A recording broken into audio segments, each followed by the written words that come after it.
not from Sioux Valley, but I was born and raised in Brandon. And, similar to what Mayor Kress was saying, I took the school bus by this place every day. I just lived down the Grand Valley Road. And I didn't know what the building was for. And it wasn't until I went to university that I learned that Canada had residential schools. And I couldn't understand why we would have separate schools for Indigenous students. And it really took me on a path to find out what happened in my own backyard. And it inspired me to pursue archaeology and forensic anthropology so that we could find missing children that are here. And so I couldn't figure out a way to do it. And it's why I decided to go to university. It's why I applied to the University of Manitoba to work with people who specialized in the skills that could help us. And I have to say, the work that I did during my master's was unfunded. We did not have financial support, and we relied on volunteers, my friends and my family, and all the connections that my professors had to get us the technology, the ground penetrating radar, like Chief Cohn was saying, the EM38. These are all non-invasive technologies that can help us detect anomalies in the ground and that are indicative of potential unmarked graves. And so I was lucky. In 2015, Sioux Valley started hosting annual survivor gatherings. And I was invited to give an update then about the work that I was able to do during my master's. And I want to be honest, the land that used to be the Brandon Residential School is over 900 acres. And I was only able to survey the cemetery that is north of here and some of the school property. And so there's so much more work to be done.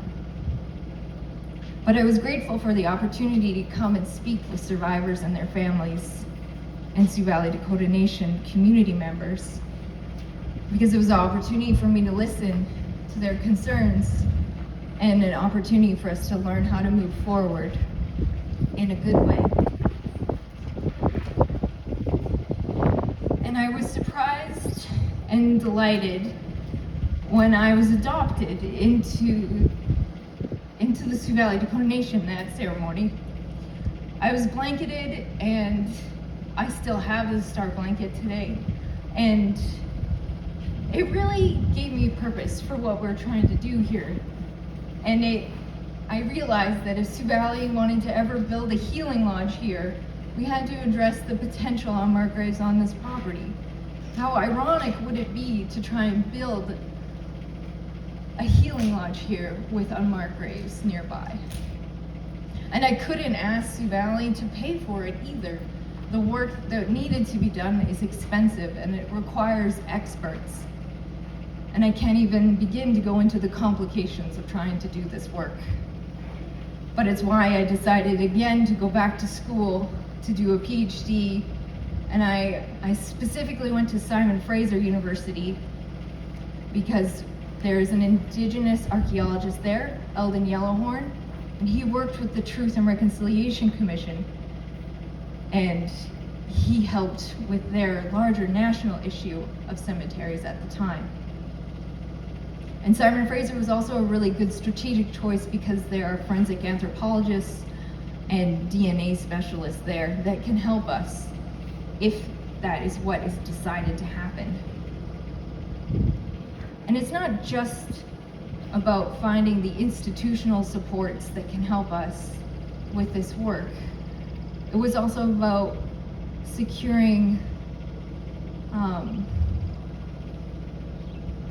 some support so that we could have the community engagement aspect. I knew that I needed a community liaison, someone that could help communicate, educate, and teach and also learn, which is why I'm standing here next to Darian. He's been key, and he's been working us for about a year and a half now. And it's also allowed us to support our elder committee. And we have 3 here today, and I just want to thank you for coming here today to support us and to support the children and their families. And I could go into a lot of more detail, but I just wanted to give you a brief background of what we've been doing and why I'm even standing in front of you today. But I'd like to turn it over to Darian to speak about his role and the things that he's been doing. Thank you. I decided not to speak on the microphone because the Creator gave me a voice, so I'm going to use it. The things that we've been working on in the IRS CP, which is the Brandon Indian Residential School Cemeteries Project. And it's a project that was, as you heard, was kind of in a way kind of established by Katherine. And I am the one who came in about a year ago to help guide things along in a good way. And we're looking for a lot of collaborative partners to work with. And we're so glad that kind of organically after the public eye has turned from hamlets into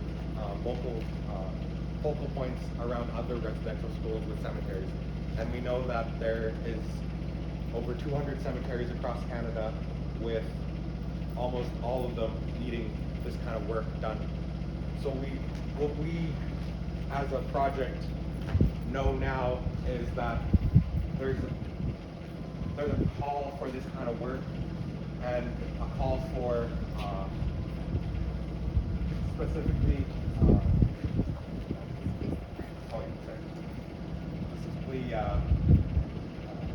help from higher governments, and understanding that this is important but triggering work. One of the things that I wanted to talk to you today about was personalizing the research.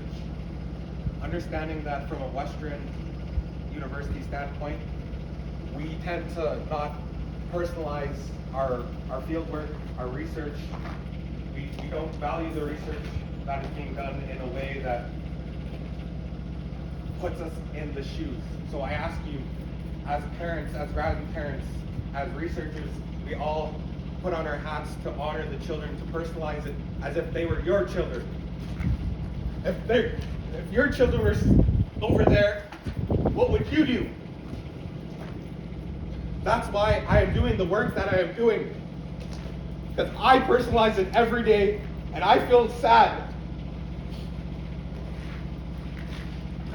I want to thank the survivors that are here. Thank you.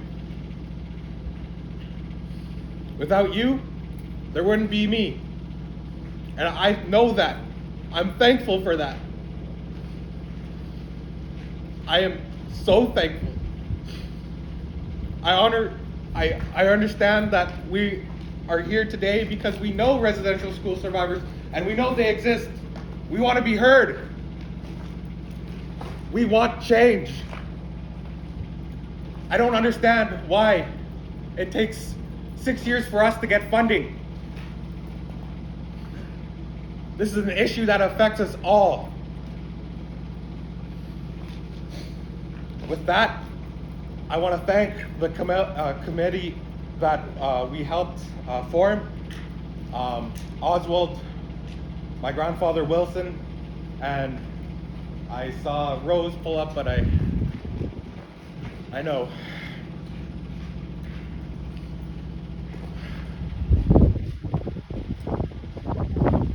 I just ask that we need to, the project is a project that we collaboratively own. We're a part of the relationships that we are building, and it will take all of Canada for us to heal, but not just Canada, all of us as Indigenous people to come together and rectify this situation. The work that we're doing is important, and I'm glad that we're here today. So thank you for letting me talk. I'll let Katherine update if she has anything else to update. But I just want you guys to know that we're personalizing this issue and we're making it our own. And that's what we have to do to bring the children to a resolution that suits everyone's respectful way of life. Wopida.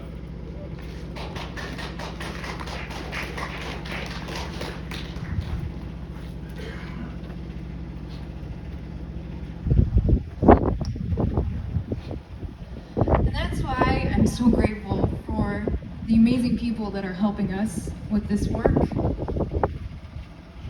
But it's really emotional, and it's even more since Kamloops. This last week has been really, really difficult. And I just want to thank Darian and everyone, Chief and Council and our elders, for their support. I think that's lots for today.